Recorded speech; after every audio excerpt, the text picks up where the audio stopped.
आप सुन रहे हैं कहानी कैंडल लाइट चिकन का भाग 19। कहानी में अब तक आपने सुना कि जय के पिताजी को जिस कंपनी में काम करने को मिलता है वो वहाँ बहुत मन लगाकर काम करते हैं और इसी वजह से कंपनी के वर्कर्स और उनके मालिक जान निसार वली अहमद भी उनसे काफी खुश रहते हैं। जहाँ जान निसार एक अच्छे मालिक हैं, वहीं दूसरी तरफ वो बहुत अच्छे इंसान भी हैं। इसीलिए वो अपनी बहू जोया, जो कि एक मनोचिकित्सक है, उससे पंडित जी के बेटे का नाम लिए बिना ही उसका ट्रीटमेंट करने की रिक्वेस्ट करते हैं। अपने ससुर की बात को ना टालते हुए जोया जय का ट्रीटमेंट करने के लिए तैयार हो जाती हैं।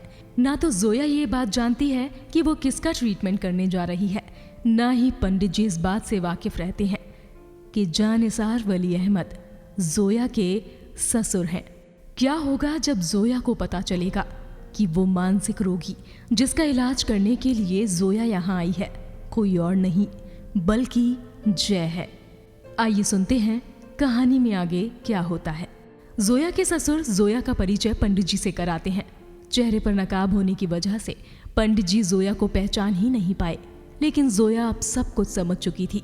उसे महसूस हो रहा था कि कुदरत को जिससे मिलवाना होता है उससे मिलवा ही देती है। खैर, जोया ने आदाब करते हुए कहा, अंकल आपके बेटे पर तनाव या डिप्रेशन कब से हावी हुआ है, कुछ बताएंगे? मालिक, अरे मेरी बेटी ने साइकोलॉजी में थॉट पर रिसर्च किया है, इसीलिए इसे अपने साथ ले आया हूँ ताकि ये तुम्हारे बेटे का दिमागी इलाज कर सके। ये बात सुनते ही जोया के सामने अपने हाथों को जोड़ते हुए जय के पिता ने कहा, बेटी एक ही औलाद है, उसको इस तरह से जीते हुए नहीं देखा जाता। कृपया मेरे बेटे को ठीक कर दो, मैं तुम्हारा हर एक एहसान कभी नहीं भूलूंगा। जोया, ऐसी कोई बात नहीं है अंकल। जोया ने जय के पिता की तरफ देखते हुए कहा, देखिए पहले आप मुझे ये बताइए कि आपके बेटे की ऐसी हालत कब से है, इसके पीछे क्या वजह रही? जय के पिता ने लंबी सांस भरते हुए अपनी कहानी बताना शुरू किया। बेटी, मेरा बेटा जय भी तुम्हारी तरह ही साइकोलॉजी में रिसर्च करने गया था, लेकिन वहाँ पर उसे एक मुस्लिम लड़की से प्यार हो गया था और दोनों ने कोर्ट मैरिज कर ली। लेकिन जब मुझे इस बात का पता चला तो मैं आग बबूला हो गया कि दूसरे धर्म की शादी की बात मेरा बेटा सोच भी कैसे सकता है। इसके बाद मैंने अपने बेटे और उस लड़की को धोखे से घर बुलवाया और मैंने उस लड़की को वापस उसके घर वालों के हवाले कर दिया। ये भी शर्त रखी कि हम दोनों परिवार 3 महीने के अंदर ये शहर छोड़कर किसी दूसरे शहर में चले जाएंगे ताकि दोनों फिर कभी ना मिल सकें। जय ने बहुत कहा कि वो उसके बगैर नहीं रह सकता, लेकिन धर्म के नाम में उस वक्त मैं अंधा हो चुका था। इसीलिए मैंने जय की एक नहीं सुनी। अपनी जिद के चलते मैंने जय की तरफ एक बार भी नहीं देखा और मोहल्ले में रहने आए एक हिंदू परिवार में जय का रिश्ता कर दिया। लेकिन जय को दूसरी शादी में ज़रा भी दिलचस्पी नहीं थी। शादी तो एक समझौता मात्र था। वो तो सिर्फ अपनी जोया के ख्यालों में ही रोता बिलखता रहा, लेकिन मैंने उसकी एक भी नहीं सुनी। लड़की काफ़ी सुंदर थी, इसलिए हमने तुरंत शादी का मुहूर्त निकलवा कर शादी करवा दी। शुरू में तो सब कुछ ठीक रहा, लेकिन कुछ ही दिनों बाद हमारी बहू नीलम ने अपने तेवर और कारनामे दिखाने शुरू कर दिए। शादी तो सिर्फ एक समझौता थी और इससे जय आहत होकर धीरे धीरे अपना मानसिक संतुलन खोता गया। रात भर बाहर घूमना और लेट नाइट घर आना, यहाँ तक कि कई बार तो वो शराब पीकर भी घर आने लगी। कुछ कहने पर बहस करने लगती, मगर इससे भी बढ़कर एक दिन तो उसने वो कर दिया जिसके बारे में हमने कभी सोचा भी नहीं था। दरअसल उसने हमारे घर में चिकन बनाया, जिसे हम देखना तो दूर उसके बारे में सोचना भी पाप समझते हैं। इस बात को लेकर भी उसने हमसे खूब बदजुबानी की। शायद कुदरत को मुझे सिखाना था कि दुनिया में जाति और धर्म तो इंसान ने बनाया है, लेकिन इसका इंसानियत से कोई वास्ता नहीं है। इसीलिए मेरे साथ कुछ ऐसा घटा जिसकी वजह से मैं और मेरा परिवार सड़क पर आ गया। शर्त के मुताबिक मुझे 3 महीने के अंदर दूसरे शहर में जाकर बसना था, तो मैंने अपनी सारी संपत्ति बेच दी। यहाँ तक कि मैंने एक बिस्वा ज़मीन भी नहीं छोड़ी, सब कुछ बेच डाला। मुझे दूसरे शहर में जाना था, इसीलिए मैं यहाँ से अपनी सारी संपत्ति लेकर जाना चाहता था, मगर हुआ उसका एकदम विपरीत। जिस बहू को मैं बड़ी धूमधाम से अपने घर लाया था, उसने रात को ही सारा पैसा चोरी कर लिया और अपने घर वालों के साथ फरार हो गई। शादी के तुरंत बाद ही मुझे एहसास होने लगा था कि मैंने जय की बात ना सुनकर बहुत बड़ी गलती की, क्योंकि रिश्ते तो ऊपर वाला तय करता है, हम तो सिर्फ एक माध्यम मात्र होते हैं। हमने तो अपने जीवन में बहुत कुछ खो दिया, उस लड़की की दीवानगी और प्यार जो जय के लिए था। अगर हमने महसूस कर लिया होता तो आज मेरा घर स्वर्ग बन जाता। उसे और उसकी सोच को हमने नहीं सुना। वो तो जय के लिए कुछ भी करने को तैयार थी। अगर भगवान मुझे एक बार के लिए उस लड़की से मिलवा देना तो मैं उसके पैरों में गिरकर माफ़ी मांग लूं। ये कहते कहते जय के पिता रोने लगे। बड़े साहब की आंखें भी पंडित जी की कहानी सुनकर आंसू से भर गई।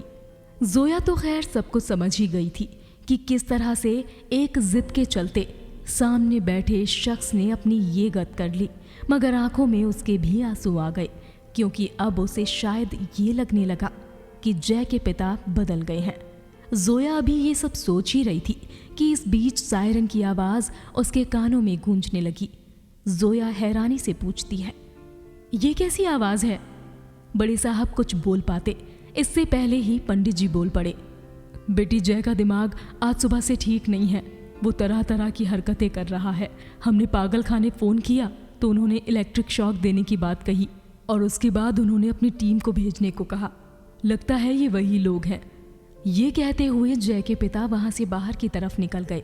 जैसे डॉक्टरों की टीम गाड़ी से उतरी, जय के पिता उन्हें देखकर सीधे अपने रूम में गए। टीम ने जय को पकड़कर बेड पर लेटा दिया और उसके हाथ पैर बांधकर जय को इलेक्ट्रिक शॉक देने लगे। जैसे ही जय को इलेक्ट्रिक शॉक दिया गया, वो जोर जोर से चिल्ला उठा। जय की चीख सुनकर जोया अंदर तक हिल गई। वो दौड़ते हुए कमरे के अंदर दाखिल हुई और डॉक्टर्स को रोकते हुए बोली, ये आप क्या कर रहे हैं? अरे पहले देख तो लो कि इंसान इस तरह के इलेक्ट्रिक शॉक को झेलने के काबिल है भी या नहीं। आप लोगों ने तो आते ही इलेक्ट्रिक शॉक देना शुरू कर दिया। ये किस तरह का ट्रीटमेंट है जहां पर एक इंसान को जानवरों की तरह से बांधकर इलाज किया जाता है? जोया की बात सुनकर एक डॉक्टर ने कहा, तो मैडम, इस तरह की बीमारी का और क्या इलाज हो सकता है? ये पागल दिमाग कब किसे अपना निशाना बना ले कहा नहीं जा सकता, इसीलिए इस तरह का इलेक्ट्रिक शॉक देना जरूरी है। जोया ने तेज आवाज में कहा, इंसानी दिमाग के बारे में आप लोग क्या समझते हैं? क्या इसको सिर्फ इलेक्ट्रिक शॉक देकर ही ठीक किया जा सकता है? अरे हम मनोचिकित्सक भी तो ऐसे रोगियों का इलाज बिना किसी इलेक्ट्रिक शॉक के करते हैं ना, तो फिर आप लोग क्यों नहीं कर सकते? खैर, मैं आप लोगों से बहस नहीं करना चाहती हूँ। मैं बस इतना कहना चाहती हूँ कि आप इस मरीज को इसी हालत में छोड़ दीजिए। आज के बाद आप लोग नहीं, बल्कि मैं इसका इलाज करूँगी। जोया की बात सुनने के बाद डॉक्टर ने कहा, ठीक है मैडम, वैसे हम यहाँ अपनी मर्जी से नहीं आए हैं, हमें बुलाया गया था। रही बात इलाज की, तो आप मनोचिकित्सक होने के नाते इस मरीज का इलाज करने के लिए स्वतंत्र हैं, लेकिन देखिए ये इतना आसान नहीं है जितना आप समझ रही हैं। इतने में बड़े साहब भी आ जाते हैं और डॉक्टर से कहते हैं, आप लोगों का यहाँ तक आने के लिए बहुत बहुत शुक्रिया, लेकिन अब इस लड़के का इलाज मेरी बेटी करेगी। ये खास तौर पर इसीलिए यहाँ पर आई है। बड़े साहब की बात सुनकर डॉक्टरों की टीम वहाँ से निकल गई। बड़े साहब और जोया बेहोश जय को देखने लगे। जोया ने तो जय को देखा तो बस देखती ही रह गई। नम आंखों से जोया सोचने लगी कि उसने जय को इतने अरसे के बाद देखा भी तो ऐसी हालत में क्या से क्या हो गया। कितने खुश रहते थे हम लोग, और आज देखो कि सब कुछ बिखर गया। ये बातें सोचते सोचते जोया अपने ऑफिस में जाकर बैठ गई। वो तमाम पुरानी बातें सोचने लगी। बीता हुआ जमाना उसे याद आने लगा। जय के साथ बिताया हुआ हर वो पल उसके जहन में फिल्म की तरह आने लगा। खैर, जय की ऐसी हालत देखने के बाद तमाम बातें याद करते करते जोया को ना जाने कब नींद आ गई, उसे पता ही नहीं चला। अगली सुबह जब वो उठी तो चाय नाश्ता किए बगैर ही वो सीधे जय के कमरे में पहुंची। उसने अपने चेहरे को नकाब से ढक लिया। जोया ने दरवाजे पर दस्तक देते हुए पूछा, क्या मैं अंदर आ सकती हूँ? कमरे का दरवाजा जय की माँ ने खोला। जोया को सामने देखकर उन्होंने कहा, नमस्ते मैडम, आप कैसी हैं? इतनी सुबह आपने क्यों परेशानी उठाई? जोया ने कमरे में देखा कि जय अभी भी बिस्तर पर बेसुध सो रहा था। जय की मम्मी की बात का जवाब देते हुए जोया ने कहा, ठीक हूँ आंटी, वैसे जय ने कुछ खाया पिया? नहीं, सुबह एक कप चाय ज़रूर पी थी, लेकिन उसके बाद से इसी तरह से सो रहा है। मैंने कहा था नहाकर फ्रेश हो जाए, एक मैडम तुमसे मिलने आएंगी, लेकिन जय ने सुना ही नहीं। मैडम, आप मेरे बेटे को मेहरबानी करके ठीक कर दीजिए। पता नहीं कौन सी घड़ी में इसके ऊपर किसी की बुरी नज़र पड़ी कि आज तक अपने आपे से बाहर है। आप रोइए मत आंटी, और आप बिल्कुल फिक्र मत कीजिए। मैं अपनी तरफ से पूरी कोशिश करूंगी। बस आप थोड़ी देर के लिए बाहर चली जाइए, इसके बाद ही मैं अपना इलाज शुरू कर सकूंगी। जोया के कहने के बाद जय की माँ कमरे से बाहर चली गई। इसके बाद जोया ने कुर्सी पर बैठते हुए आवाज लगाई, जय, कैसे हो तुम, और अपनी ऐसी हालत क्यों बना रखी है? जय के कानों में जैसे ही जोया की आवाज पड़ी तो उसने घूम कर देखा कि एक नकाबपोश लड़की उसके सामने मुखातिब है। वो कुछ समझ पाता इससे पहले ही जोया ने अपना परिचय दिया। जय, मेरा नाम खुशबू है और मैं इस कंपनी के मालिक की बेटी हूँ। मैं मनोविज्ञान की डॉक्टर हूँ और तुमसे बात करने आई हूँ। जय ने गौर से देखा तो उसको उन आंखों में कोई अपना सा नजर आया, मगर वो चुपचाप बैठा कुछ सोचता रहा। जोया ने फिर धीमे से पूछा, तुमने अपना ऐसा हाल क्यों बना रखा है? अरे जिंदगी में कोई नहीं मिले, इसका मतलब ये तो नहीं ना कि खुद के साथ भी अन्याय किया जाए। जय, आप कुछ भी नहीं जानती हैं डॉक्टर साहिबा। मेरे ऊपर क्या क्या गुजरी है ये सिर्फ मैं ही जानता हूँ। मेरा प्यार मेरी आंखों के सामने छिन गया और मैं कुछ नहीं कर सका। जोया, अच्छा तो तुम्हारे दिल में इस बात का मलाल है कि तुम्हारा प्यार तुम्हें नहीं मिल सका? लेकिन देखो जय, जिंदगी में जो इंसान चाहे उसे वो सब कुछ तो नहीं मिल सकता ना। कई बार मिल भी जाता है मगर कई बार नहीं भी मिलता है। इसीलिए अपने आप को संभालो। देखो तुम्हारे माता पिता किस तरह से तुम्हारे लिए परेशान हैं। उनका दुख दर्द क्या तुम कम नहीं करना चाहोगे? जो गुजर गया उसे क्यों तुम अपने जहन में बसाए हुए हो? अरे आगे बढ़ो, नए सिरे से जिंदगी जीने की कोशिश करो।